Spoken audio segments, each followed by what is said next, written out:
اللہ اسباب کا محتاج نہیں ہے، ورنہ اسباب کے درجے میں 100 تلواروں کے درمیان سے نکلنا یہ عقل کے خلاف ہے۔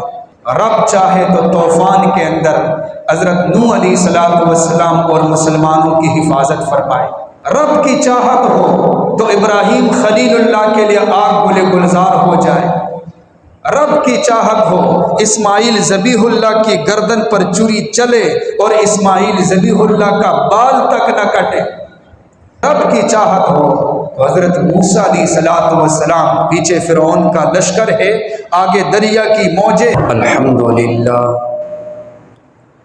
الحمدللہ نحمده ونستعینه ونستغفره ونؤمن به ونتوکل علیہ ونعوذ باللہ من شرور انفسنا ومن سیئات اعمالنا، من يهده الله فلا مضل له ومن يضلل فلا هادي له، ونشهد أن لا إله إلا الله وحده لا شريك له، ونشهد أن سيدنا وسندنا وحبيبنا ومولانا محمدا عبده ورسوله، أما بعد فأعوذ بالله من الشيطان الرجيم، بسم الله الرحمن الرحيم، إلا تنصروا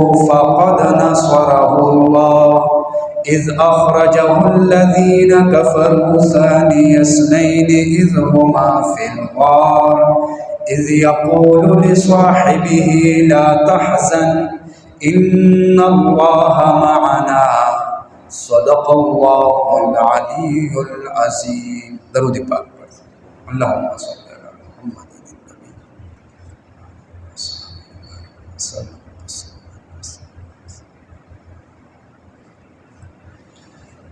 میرے محترم بزرگوں اور عزیز بھائیوں، جیسے کہ آپ کے علم میں ہے، یہ سفر کا مہینہ ہے۔ نبی صلی اللہ علیہ وسلم نے جو ہجرت فرمائی تھی اس کی ابتدا سفر کے مہینے سے ہوئی اور ربیع الاول میں آپ مدینے پہنچے، تو اس مناسبت سے آج ارادہ ہے کہ ہجرت کے بارے میں کچھ معروضات پیش کروں گا۔ نبی صلی اللہ علیہ وسلم کو جب نبوت نہیں ملی تھی، نبوت کا تاج آپ کو نہیں ملا تھا، تب لوگ آپ کو صادق اور امین کہا کرتے تھے، اور جب نبی صلی اللہ علیہ وسلم کو نبوت کا تاج پہنایا گیا، آپ کو نبوت ملی، تو آپ نے کفار کو مخاطب کیا اور فرمایا فَهَلْ وَجَدْتُمُونِي صَادِقًا أَوْ كَاذِبًا، فرمایا بتاؤ 40 سال میرے گزرے ہیں تمہارے درمیان، تم نے مجھے کیسے پایا، صادق یا کاذب، سچا یا جھوٹا؟ تو سب نے کہا کہ آپ تو صادق ہے۔ جربنا بک مرارا، ہم نے آپ کو بڑا آزمایا، ما وجدناک الا صادقا و امینا، ہم نے تو آپ کو صادق اور امین پایا، آپ سچے ہیں، آپ امانت دار ہیں۔ لیکن جب رسول اللہ صلی اللہ علیہ وسلم کو نبوت مل گئی تو سارے مخالف ہو گئے، دشمنی پر اتر آئے اور صحابہ کے ساتھ مخالفت شروع ہو گئی، صحابہ پر ظلم اور ستم شروع ہو گیا۔ لیکن نبی صلی اللہ علیہ وسلم ان مشکل حالات میں بھی دعوت دیتے رہے۔ اللہ تعالیٰ نے جو آپ کی ذمہ داری لگائی تھی اس کو آپ آگے چلاتے رہے، دعوت دیتے رہے، لوگ اسلام میں داخل ہوتے رہے۔ جب صحابہ پر مشرکین مکہ نے زمین تنگ کر دی اور طرح طرح کے ظلم اور ستم کیے تو اللہ کی طرف سے ہجرت کی اجازت مل گئی۔ رفتہ رفتہ صحابہ ہجرت کرنے لگے، بڑی مشکل گھڑی تھی، بیان کرنا تو بہت آسان ہے، لیکن بڑی مشکل گھڑی تھی یہ، مشکل لمحات تھے۔ اپنے بچوں کو چھوڑ کے جانا، اپنے گھر کو چھوڑنا، اور جو کچھ اپنے لیے جمع کیا سب کچھ چھوڑ کر جانا، بہت مشکل حالات تھے۔ یہاں تک کہ حضرت ابو سلمہ رضی اللہ تعالیٰ عنہ کے بارے میں لکھا ہے کہ حضرت ابو سلمہ رضی اللہ تعالیٰ عنہ جب انہوں نے ہجرت کا ارادہ کیا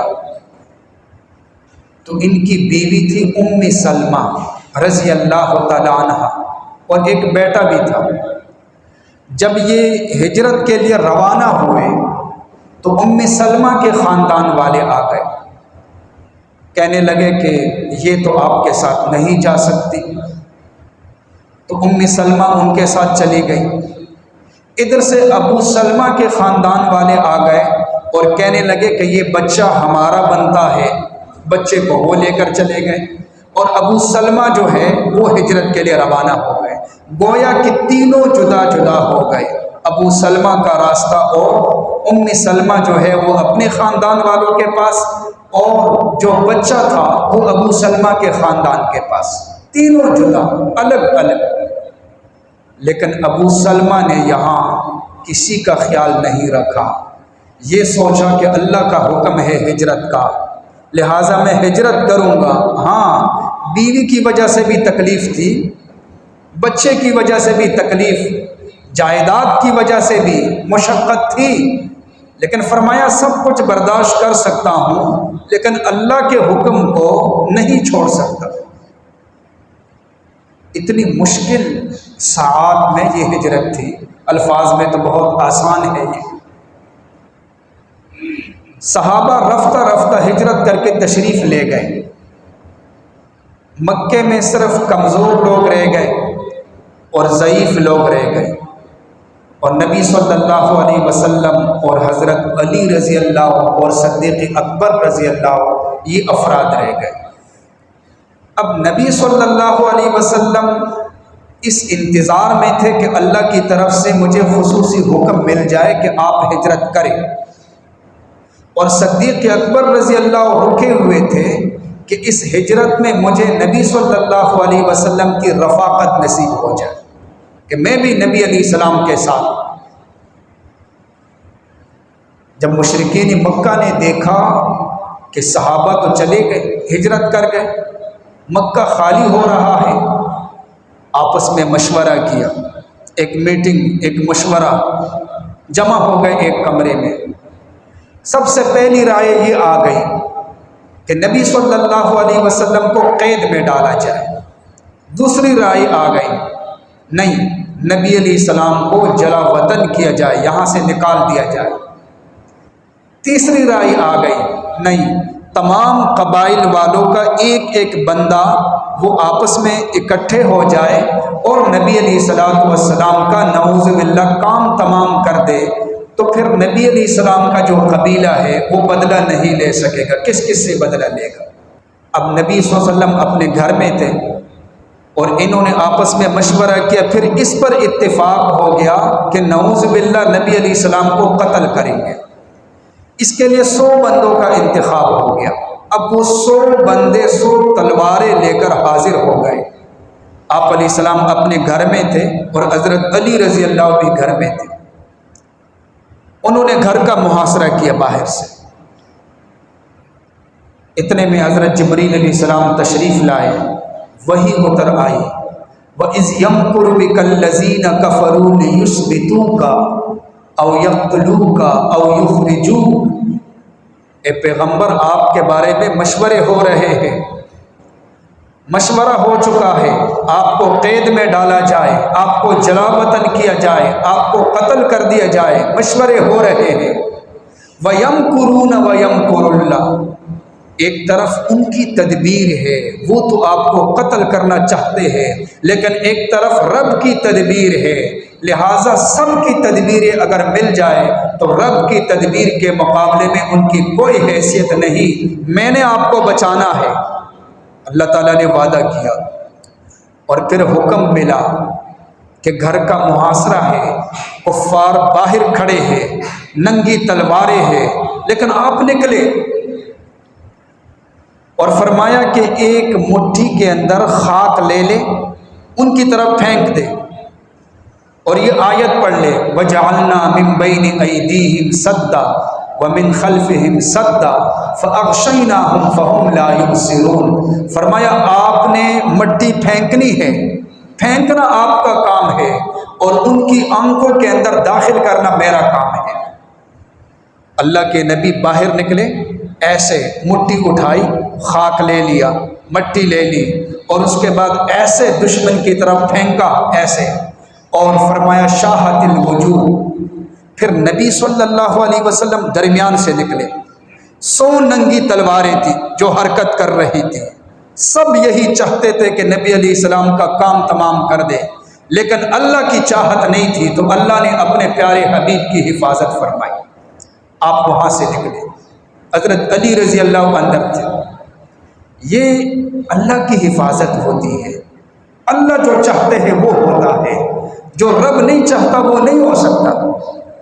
ما شاء اللہ کانا وما لم یشأ لم یکن، جو رب چاہتا ہے وہ ہوتا ہے، جو رب نہیں چاہتا وہ نہیں ہوتا۔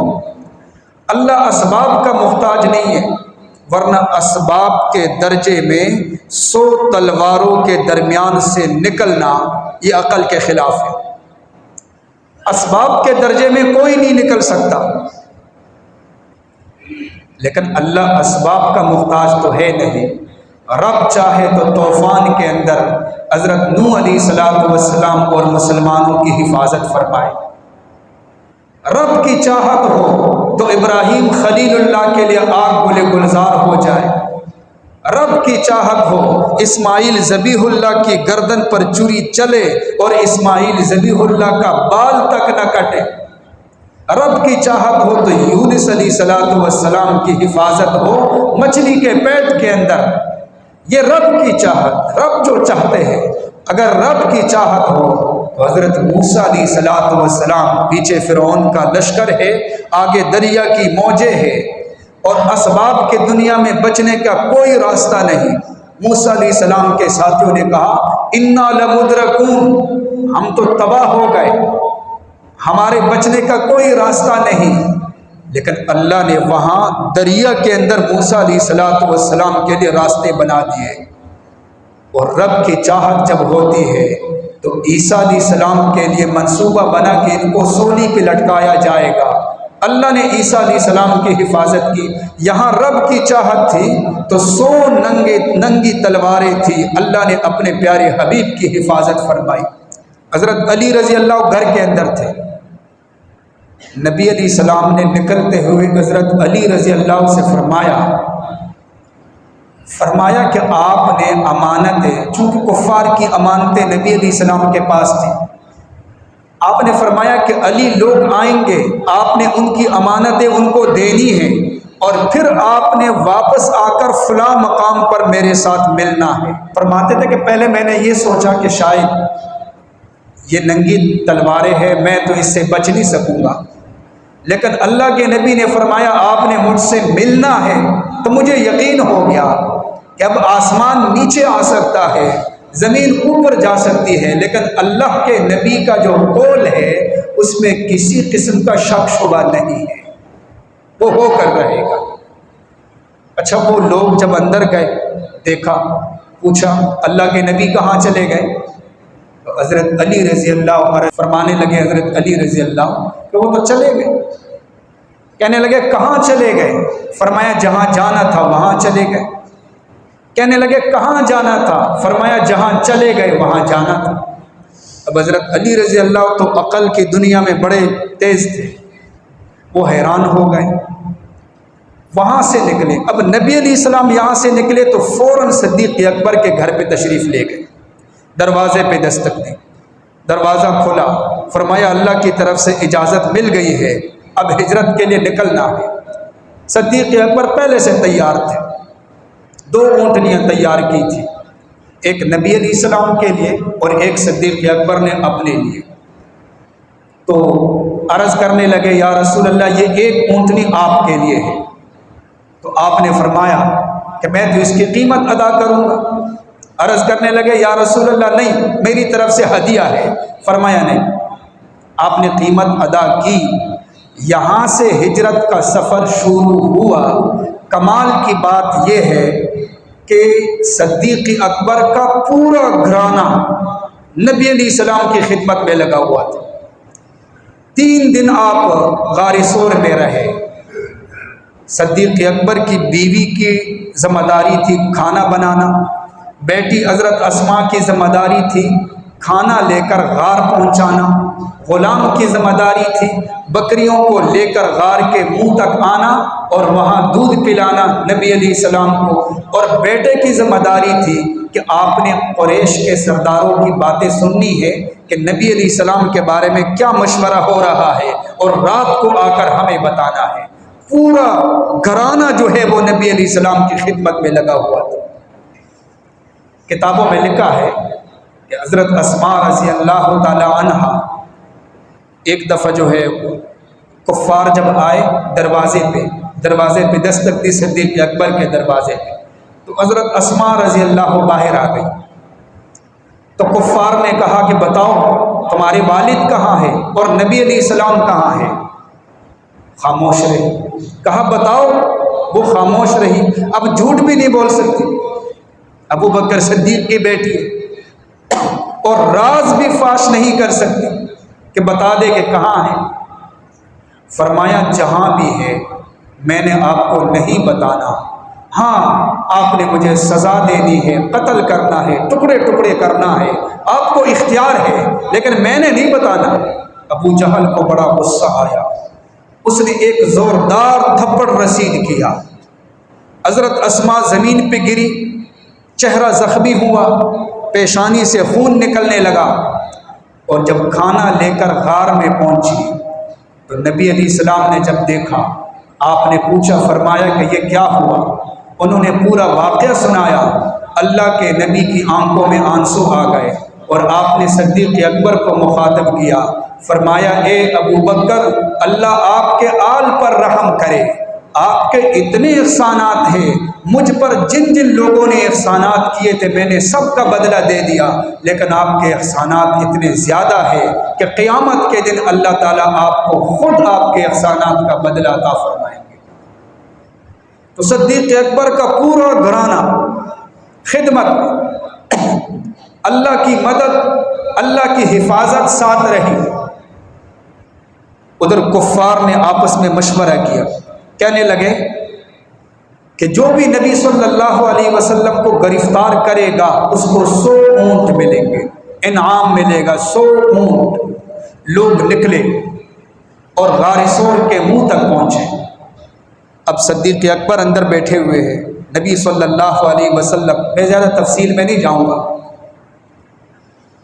صدیق اکبر عرض کرنے لگے یا رسول اللہ، یہ لوگ تو غار کے منہ تک پہنچ گئے، اگر یہ سر نیچے کر کے دیکھ لے تو یہ ہمیں دیکھ لیں گے۔ پریشان ہو گئے، لیکن یاد رکھنا صدیق اکبر اپنی وجہ سے پریشان نہیں تھے، رسول اللہ صلی اللہ علیہ وسلم کی وجہ سے پریشان تھے۔ یہی وجہ ہے کہ راستے پہ چلتے ہوئے صدیق اکبر کبھی دائیں طرف، کبھی بائیں طرف، کبھی آگے، کبھی پیچھے نبی علیہ السلام سے۔ آپ نے پوچھا صدیق یہ کیا ہے؟ عرض کرنے لگے یا رسول اللہ، جب میں آپ کے دائیں طرف ہوتا ہوں مجھے خدشہ ہوتا ہے دشمن بائیں طرف سے نہ آ جائے تو میں بائیں طرف آ جاتا ہوں، پھر مجھے خدشہ ہوتا ہے کہیں سامنے سے نہ آ جائے، میں آگے آ جاتا ہوں، پھر پیچھے چلا جاتا ہوں۔ صدیق اکبر کو اپنی فکر تھی ہی نہیں، نبی صلی اللہ علیہ وسلم کی فکر تھی۔ یہی تو وجہ ہے ہجرت کے سفر میں راستے میں جب بھوک لگی اور معبد کے گھر میں جب دودھ ملا تو صدیق اکبر نے سب سے پہلے نبی صلی اللہ علیہ وسلم کو پیالہ پیش کیا، یا رسول اللہ آپ دودھ نوش فرمائیں۔ بعد میں صحابہ کے مجمع میں بیان کرنے لگے، فرمانے لگے کہ جب میں نے نبی علیہ السلام کو دودھ دیا اور آپ نے دودھ نوش فرمایا تو میرا دل خوش ہو گیا، فشرب شرب حتی رضیت، آپ دودھ پیتے رہے، میرا دل خوش ہوتا رہا۔ دودھ آپ علیہ السلام پیتے رہے اور دل میرا خوش ہوتا رہا۔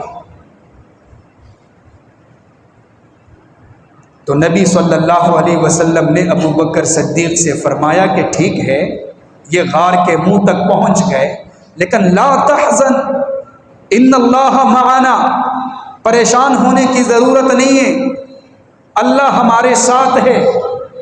قرآن کی آیت الا تنصروہ فقد نصرہ اللہ، اللہ فرماتے ہیں لوگوں تم اگر میرے نبی کی مدد نہیں کرو گے تو اللہ اپنے نبی کی مدد کر چکے ہیں۔ الا تنصروہ فقد نصرہ اللہ اذ اخرجہ الذین کفروا ثانی اثنین، کفار نے وہاں سے نکلنے پر مجبور کیا، ثانی اثنین دو میں سے دوسرا، اذ ہما فی الغار، اللہ فرماتے ہیں جب وہ دونوں غار میں تھے، اذ یقول لصاحبہ لا تحزن، جب اس نے اپنے ساتھی سے کہا پریشان مت ہو، ان اللہ معنا، اللہ ہمارے ساتھ ہے۔ تو اللہ کے نبی نے صدیق اکبر سے فرمایا یا ابا بکر ما ظنک باثنین اللہ ثالثہما، ان دو کے بارے میں آپ کا کیا گمان ہے جن کا تیسرا خدا ہے، اللہ ہمارے ساتھ ہے۔ اچھا، اللہ کا نظام چلا، مکڑی نے وہاں جالا بنا دیا، کبوتر نے وہاں انڈے دے دیے غار کے منہ پر، تاکہ جب مشرکین دیکھے تو وہ یہ گمان نہ کر سکے کہ وہ دونوں یہاں ہوں گے۔ اچھا، اللہ کی مدد یہاں بھی شامل حال رہی، 100 تلواروں کے نیچے سے حفاظت سے آپ کا نکلنا، وہاں بھی اللہ کی مدد شامل حال رہی، اور وہاں سے اگلا سفر جب شروع ہوا تو اللہ کی مدد شامل حال۔ سراقہ ابن مالک یہ بڑا بہادر تھا، اس نے کلمہ نہیں پڑھا تھا، ایک نیزہ لے کر اپنے گھوڑے کو دوڑاتے ہوئے آیا، اس نے دیکھ لیا نبی علیہ السلام کو، ابو بکر صدیق بھی ساتھ ہے۔ جب یہ قریب پہنچا تو صدیق اکبر عرض کرنے لگے یا رسول اللہ سراقہ پہنچ گیا، ہاتھ میں نیزہ ہے، اس کا ارادہ ہمیں ٹھیک نہیں لگتا۔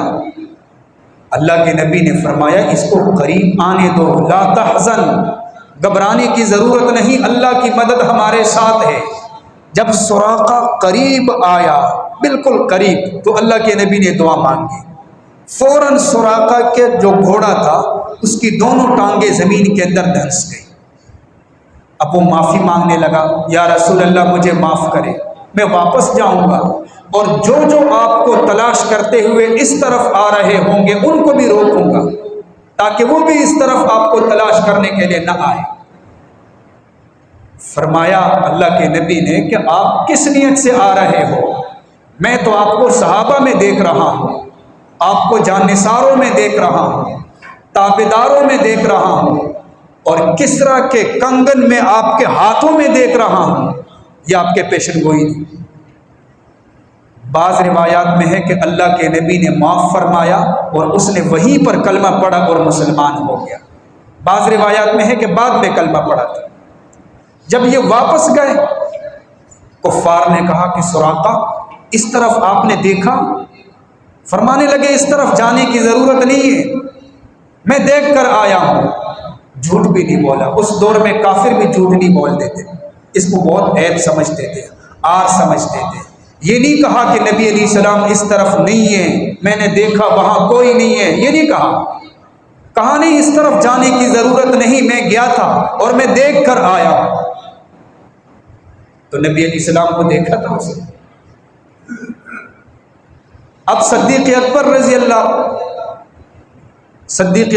اللہ ایک اور بندہ آیا، صدیق اکبر رضی اللہ سے کہنے لگا کہ نبی صلی اللہ علیہ وسلم کہاں ہے، اور ساتھ دیکھا نبی علیہ السلام ساتھ ہی ہے لیکن پہچانتا نہیں تھا وہ، کہنے لگا یہ بندہ کون ہے؟ اب صدیق اکبر جھوٹ بھی نہیں بول سکتے، صدیق جو ہے، صدیق کا مطلب سچا، فرمانے لگے رجل یہدینی الی السبیل، یہ ایک آدمی ہے جو مجھے راستہ دکھا رہا ہے، چونکہ نبی علیہ السلام آخرت کا راستہ دکھانے کے لیے تشریف لائے ہیں نا۔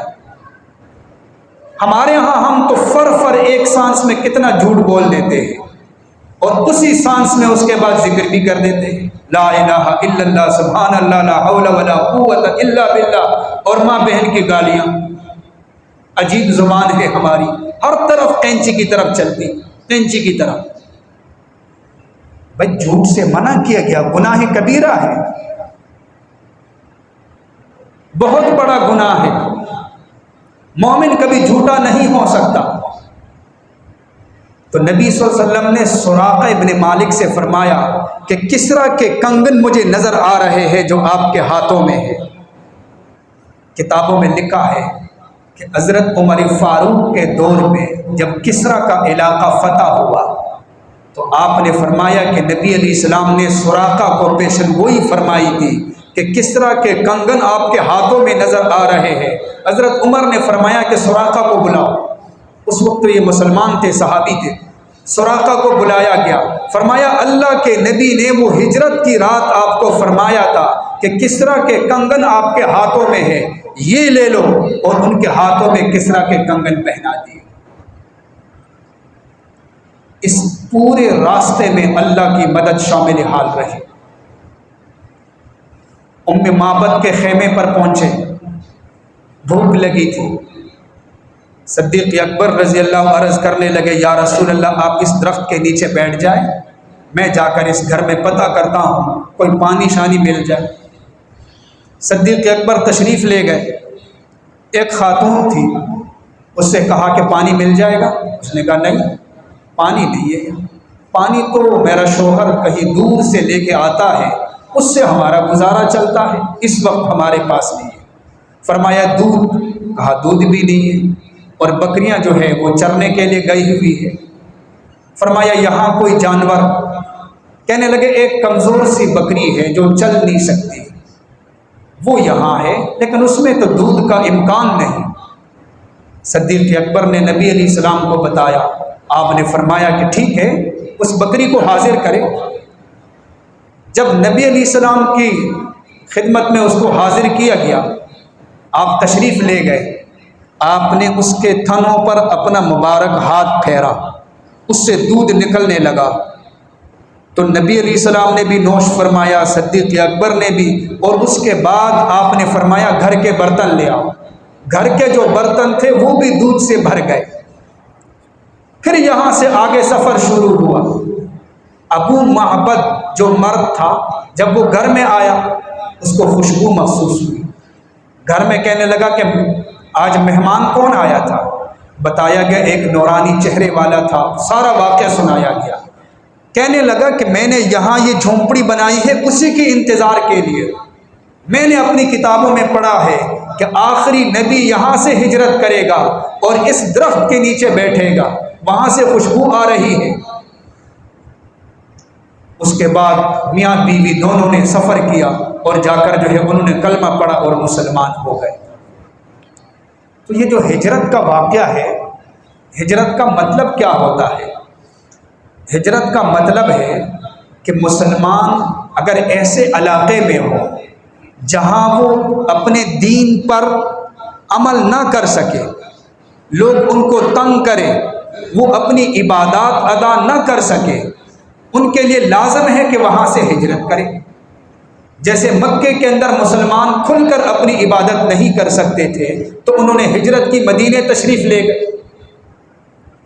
بظاہر ہجرت جو ہم بیان کرتے ہیں بڑا آسان لفظ ہے، لیکن بہت مشکل ہے اپنی جائیداد کو چھوڑنا، اپنے بچوں کو چھوڑنا، گھر بار کو چھوڑنا، اپنے علاقے کو چھوڑنا، اور سفر کرنا اس کے لیے کہ میں وہاں جا کر کھل کر دین کا کام کروں گا، صرف اس مقصد کے لیے۔ الفاظ تو بڑے آسان ہیں، ہم دنیا کے لیے تو ہر قسم کے سفر کے لیے تیار ہوتے ہیں نا، قانونی طور پر بھی اور غیر قانونی طور پر بھی، یورپ کی طرف پتہ نہیں کہاں کہاں ہمارے اسفار ہوتے ہیں۔ دنیا کے لیے تو ہم مرنے کے لیے تیار ہوتے ہیں، لیکن جب دین کی بات آتی ہے تو شیطان ہمارے ذہنوں کے اندر وسوسے ڈالتا ہے۔ ہجرت کے واقعے سے ہمیں یہ سبق ملتا ہے کہ مسلمان جب قربانی دیتے ہیں دین کے لیے تو اللہ کی مدد اتر آتی ہے، اور دین قربانی مانگتا ہے۔ صحابہ نے قربانیاں دی، ہجرت کی، مدینے تشریف لے گئے، اللہ کی مدد شامل حال ہو گئی۔ اللہ تعالیٰ کی طرف سے فتوحات کے دروازے کھلے.